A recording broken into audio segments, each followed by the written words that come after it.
regarding Senator Lindsey Graham's bill, well, obviously, any development that which is happening in the U.S. Congress is of interest to us if it impacts our interest or could impact our interest.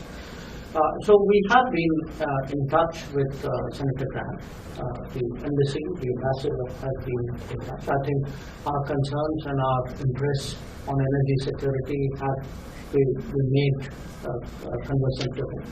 So we'll then have to cross that bridge when we come to it, if we come to it. We had you saw that it was something which I spoke about publicly in my remarks. It's also reflected in the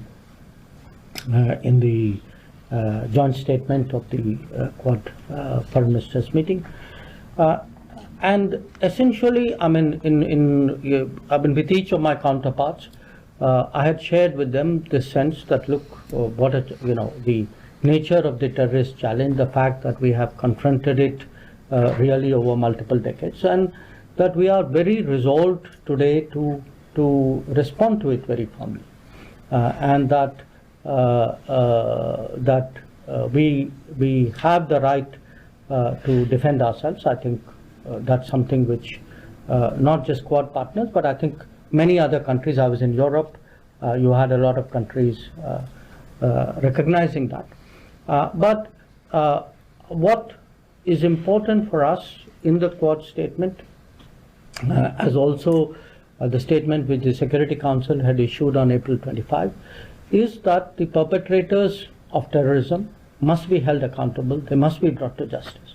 And that's important because we then have to communicate to the world that what we did during, on 7th May, the objective of Operation Sindoor is that if there are attacks, if there are terrorist attacks, we will act against the perpetrators, the supporters, the financiers, the enablers. So that message, I think, was conveyed with great clarity. How do you assess the overall impact of the recent AllParty delegations that returned to India, and have they contributed meaningfully in shaping global consensus on India's policy on zero tolerance and to defend its people against terrorism? And second one regarding Quad, you mentioned yesterday that Quad has made substantial progress in areas such as maritime cooperation, logistics, education, and political coordination. Are there still any outstanding issues or concerns that India is currently discussing with its Quad partners ahead of the New Delhi summit? Thank you. Well, I have spoken about the AllParty delegations in India, and let me again reaffirm that we have, we very much value and appreciate what they did. I think when I look at the engagements they had, the conversations, the impact that they had, it's very good for a country. It really serves our national interest. When you have a broad-based set of people who speak with one voice abroad, it conveys a strong message of national unity. It underlines a certain seriousness about responding to terrorism. And as a democracy, I think it does, in many ways, does credit to us that you have leaders. I mean, whether you talk of Shashi Tharoor or whether you talk of Supriya Sule or Kanimari Ji, or, I can give you the list, or indeed leaders from the ruling party, Ravishankar Prasad Ji or Jay Panda, Sanjay Jha, who's part of the NDA coalition, or Shinde. Look, all of them, and again, if you look at the members, you had a diversity of people, and you had many people again who have some earlier association with foreign affairs. Salman Khurshid, Anand Sharma, people like Ghulam Nabi Azad, who are well known in many ways. So what it did, and you had some ambassadors as well, former ambassadors. So if you look at the entirety of that initiative, I think when you had a set of people with a track record, with that diversity, you actually saw the political pluralism of India come together on an important issue and send a strong unified message. And I think that was something really great, and it's something which, I mean, quite apart from being a minister, honestly, as a person, as a Indian citizen, I applaud that. So first thing, obviously in mind of a lot of people, what was your initial response at MEA and at Prime Minister's office when President Trump announced ceasefire? Did you immediately reach out to express your disagreement, and how was that taken by the White House? 2 years ago, sorry, second question, 2 years ago I asked you in one of these briefings, and you noted that Pakistan was no longer a central piece to bilateral relationship between India and the US. Has that changed now after Operation Sindoor and third? Do you believe there is a double standard when it comes to terrorism, when it happens in countries like India versus the West? Do you think Western countries see differently terrorism happening on their shores versus when it happens abroad? Thank you. I would say that even today, the central factor in the relationship between India and the United States is India and the United States. It is our complementarity in many ways. It is the benefits that we get from closer relationship that is actually driving it.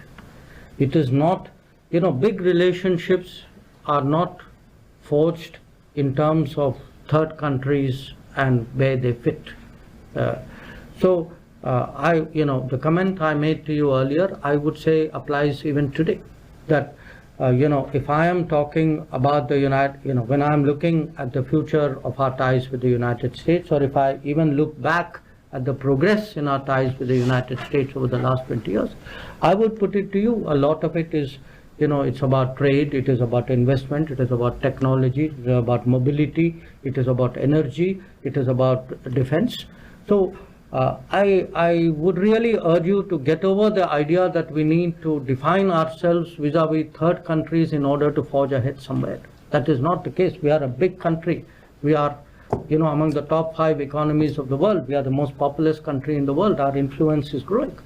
We must have that self-confidence, even in asking questions. I think the record of what happened at that time was very clear. The ceasefire was something which, was negotiated between the DGMOs of the two countries. So I will leave it at that. And on the terrorism issue,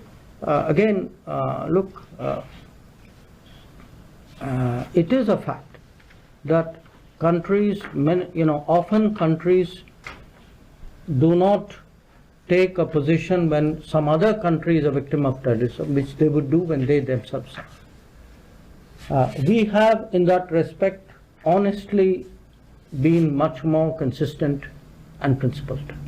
That we have, when terrorist incidents, attacks happen elsewhere, outside India, we have largely followed the same position that we have taken when they have happened in India. So, is your point that others not doing it? My answer to you is yes, you are right. Many of them are not doing it or not doing it sufficiently enough. And part of diplomacy is to exhort them, encourage them, persuade them, motivate them to do that. Board members also expressed concern about the South China Sea. I'm wondering if you have anything to add on or share something on in terms of the conversations. The US also plans 500% tariffs on import of Russian oil. I'm wondering if there were any discussions. You're talking of the Lindsey, Senator Graham's. So if there were any discussions on that front too. Well, on South China Sea, we had there was some discussion because, as you know, that is an issue of great concern, not just to Quad members, obviously to Quad members because we are all maritime, but to the region and in many ways to the world as a whole. And a lot of the issue is really issues pertaining to UNCLOS, and there's been a tribunal verdict there.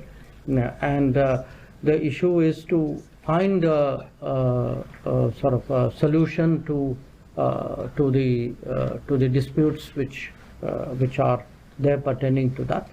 And obviously the Quad members all have a shared interest, because for us it's a very important international waterway. So how to ensure that it stays calm and free of conflict is something which is a common priority.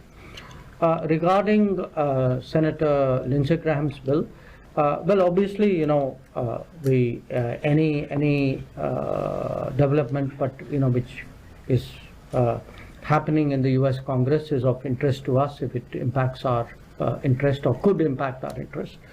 So we have been in touch with Senator Graham. The embassy, the ambassador has been in touch. I think our concerns and our interests on energy security have been made conversant to him. So we'll then have to cross that bridge when we come to it, if we come to it.